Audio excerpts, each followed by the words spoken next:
이것이 무엇입니까? 요나단이요, 이제 알았다는 거예요. 이제 알았다는 거예요. 다윗이 더 이상 사울 왕에게로, 본인에게로 돌아올 수 없다는 것을 알았다는 것이죠. 그것이 바로 하나님의 때를 알게 되었다는 것입니다.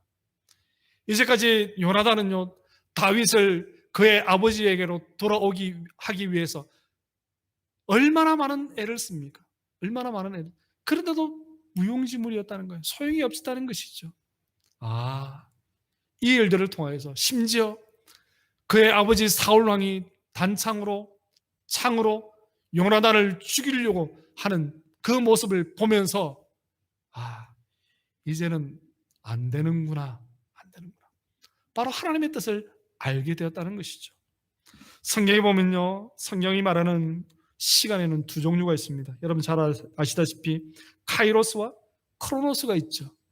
크로노스는요, 인간 24시간의 시간을 말합니다. 카이로스는요, 하나님의 시간을 말하죠. 하나님의 시간. 우리는 종종 헷갈릴 때가 있습니다. 기도하면서 하나님, 몇 월, 며칠, 몇 시까지 응답해 주세요. 이렇게 말하는 경우가 있습니다. 그것은 우리의 크로노스로 말을 하는 것이죠. 그렇지만 사랑하는 성도 여러분, 하나님이 응답하시는 시간은요, 카이로스라는 거예요. 다르다는 것이죠. 다르다는 것이죠. 하나님은요, 하루가 천년 같으신 분이십니다. 천년의 하루 같은 분이죠. 만약에 여러분 창세기에 나오는 요셉 이야기 여러분 잘 아시죠?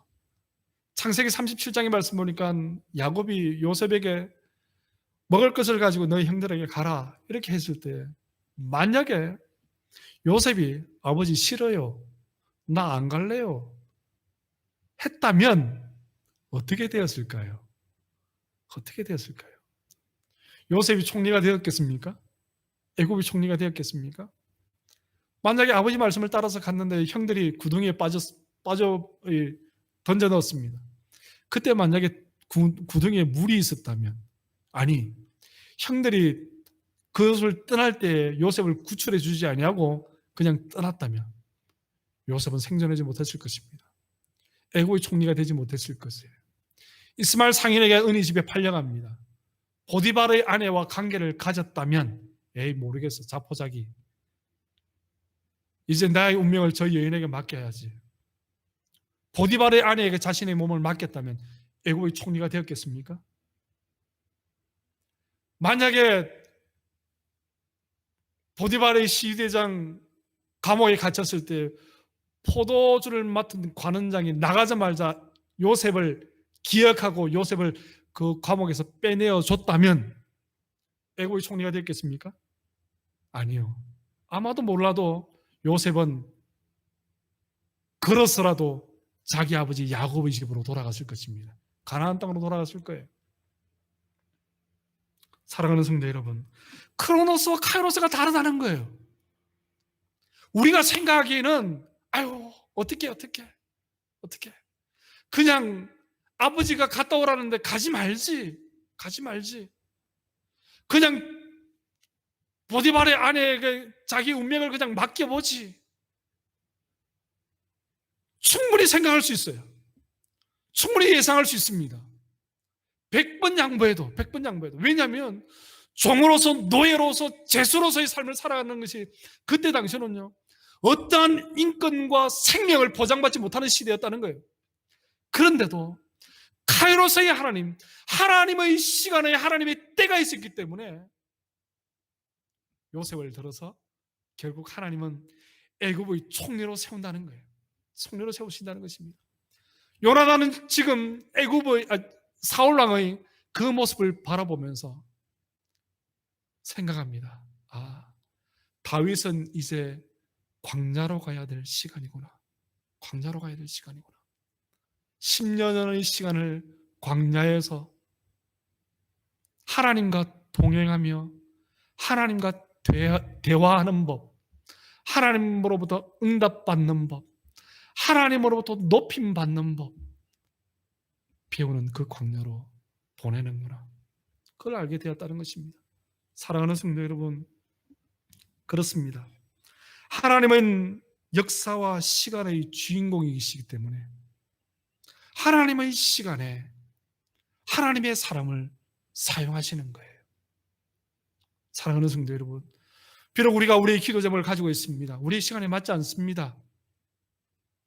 하나님 좀 빨리 응답해 주세요. 하나님 좀 빨리 이루어 주세요.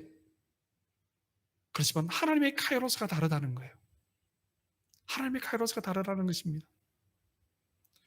요한계시록 말씀 보니까요, 사도 요한이 천사로부터 들림 받습니다. 이리로 올라오라.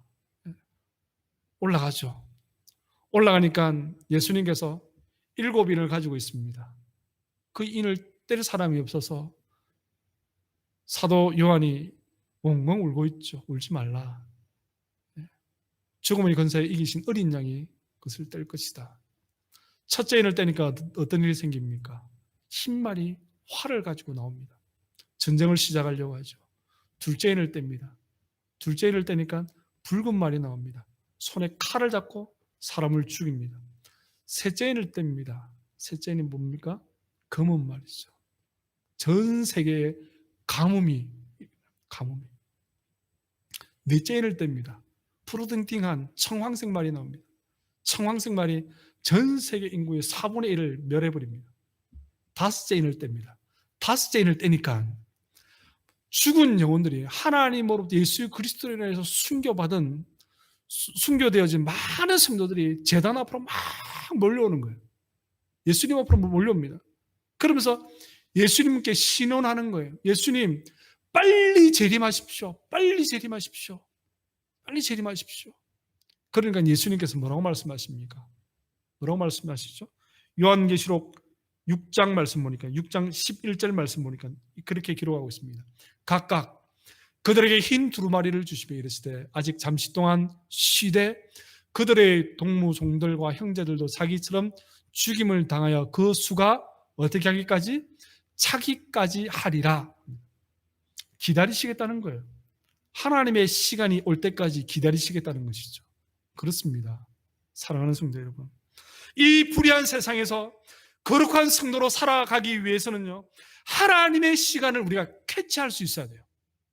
영적인 안테나를 가지고 민감하게 하나님의 때, 하나님의 시간이 언젠지를 캐치할 수 있어야 된다는 거예요. 곤충을 보면 그러잖아요. 이 안테나가 있습니다.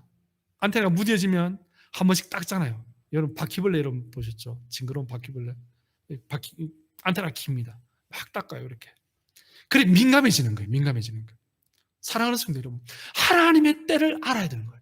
하나님의 시간, 크로노스가 아니고 카이로스를 알아야 된다는 거예요. 그때 우리는 이 불의한 세상에서 거룩한 성도로 살아갈 수 있다는 거예요. 하나님의 때를 모릅니다. 하나님의 때가 우리에게 임하였는데도 우리가 그것을 알지 못하고 미련하게, 오늘 우리 권사님 기도하는 것처럼 미련한 등불을 든 여인들과 같이 미련한 자가 되어서는 안 된다는 것입니다. 영적인 안테나를 가지고 지혜 있는 여인과 같이 하나님의 시간, 하나님의 때를, 하나님의 장소를 분간하고 구분하고 캐치하고 잡아낼 수 있는 사람이 되어야 된다는 것입니다. 그것이 바로 이 불의한 세상에서 거룩한 성도로 살아갈 수 있는 방법이죠. 말씀을 정리합니다. 사랑하는 성도 여러분, 그렇습니다. 히브리서 13장 21절 말씀 보니까요, 세 번역은 이렇게 우리에게 말씀을 하고 있습니다. 여러분에게 온갖 좋은 것을 마련해 주셔서 하나님의 뜻을 행하게 해 주시기를 빕니다.